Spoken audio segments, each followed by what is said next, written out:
ऐसी कोई व्यक्ति, ऐसी कोई वस्तु जिसका नाम सब कुछ हो, जो सब कुछ हो। दुनिया में एक भी रिश्ता ऐसा नहीं जो सब कुछ हो, दुनिया में एक भी वस्तु ऐसी नहीं जो सब कुछ हो। सब कुछ तो केवल परमात्मा है, वो सब कुछ है। तुम ही हो माता पिता, तुम ही हो बंधु सखा, तुम ही हो, वो सब कुछ है। हमें कुछ नहीं चाहिए, हमको सब कुछ चाहिए। किसी को किसी से प्यार हो जाए तो क्या कहता, दिल में कुछ हो रहा है। बताओ, कुछ हो रहा है, सब कुछ होना चाहिए। ये कुछ क्यों होता है, सब कुछ क्यों नहीं होता? सब कुछ इसलिए नहीं होता क्योंकि दुनिया में कुछ है, सब कुछ तो है ही नहीं। इसलिए किसी का किसी से प्यार हो तो क्या कहते हैं, दिल में कुछ हो गया, अरे कुछ ही हुआ है। लेकिन श्री कृष्ण को देखकर कुछ नहीं होता, श्री कृष्ण को देखकर तो सब कुछ हो जाता है। अर्थात फिर वो दुनिया के लायक रहता ही नहीं, क्योंकि जिसको सब कुछ मिल गया वो कुछ के पीछे क्यों पड़ेगा। मीरा को सब कुछ मिल गया, और सब कुछ का मतलब श्री कृष्ण। मीरा को सब कुछ मिल गया और दुनिया है कुछ, इससे कुछ छूट गया। जब सब कुछ हाथ लग गया तो कुछ छूट जाता है। दुनिया है कुछ, भगवान है सब कुछ। हमको कुछ नहीं, हमको सब कुछ चाहिए। और जब तक हमको सब कुछ नहीं मिलेगा, सारी दुनिया के जो कुछ हैं इकट्ठे हो जाएं सब और हमको मिल जाएं, हमको सुखी करने की कोशिश करें, तो दुनिया के सारे सुख मिलकर भी सब कुछ नहीं बन सकते। केवल परमात्मा सब कुछ। तो सब कुछ का मतलब महारस, रस का मतलब आनंद, रस का मतलब सुख, रस का मतलब खुशी।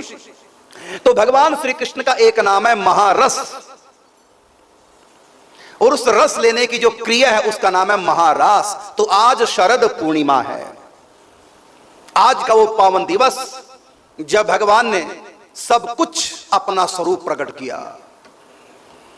जितनी भगवान में कलाएं हैं, समस्त कलाओं को प्रकट किया।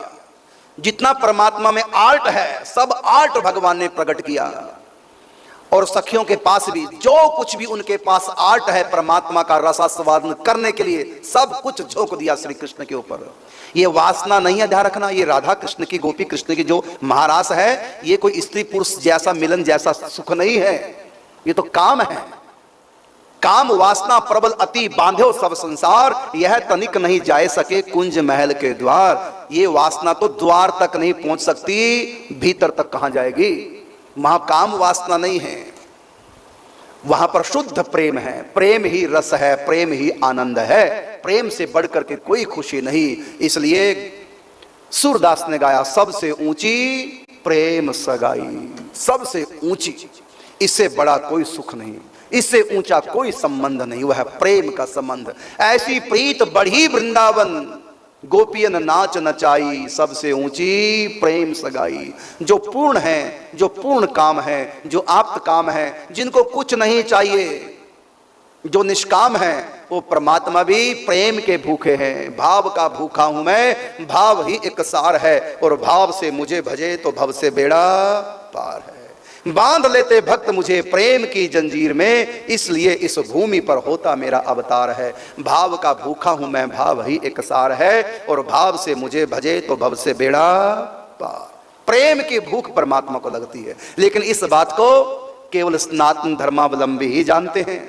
सनातन धर्म के सिवा जितने भी संप्रदाय हैं, चाहे वो सनातनियों से अलग हुए हैं, चाहे वो पहले से सदा से अलग हैं, सनातन धर्म से इतर जितने भी संप्रदाय हैं, धर्म संप्रदाय, एक भी संप्रदाय इस बात को नहीं जानता जो मैं बात बता रहा हूं। कौन सी बात? कि परमात्मा प्यार के भूखे हैं। ये बात कोई नहीं जानता, केवल सनातन धर्म इस बात को जानता है। जो जानेगा सो मानेगा, जो मानेगा वो पाएगा। इसलिए प्रेम श्री कृष्ण का केवल सनातनियों को मिलता है। या कोई अपना संप्रदाय हट मत छोड़ करके सनातन धर्म में आ जाए, जैसे रस खान जी आ गए, रस खान मुसलमान पठान, वो आ गए सनातन धर्म में, उनको भी रस मिल गया, राधा कृष्ण का रस। और ऐसा रस मिला, उस मुसलमान पठान रस खान ने कहा, मानुष हो तो वही रस खानी, बसो ब्रज गोकुल गांव के ग्वारन। मुझको दोबारा कहीं आप जन्म देना चाहें तो गोकुल का गंवार बनाना, बिना पढ़ा लिखा व्यक्ति।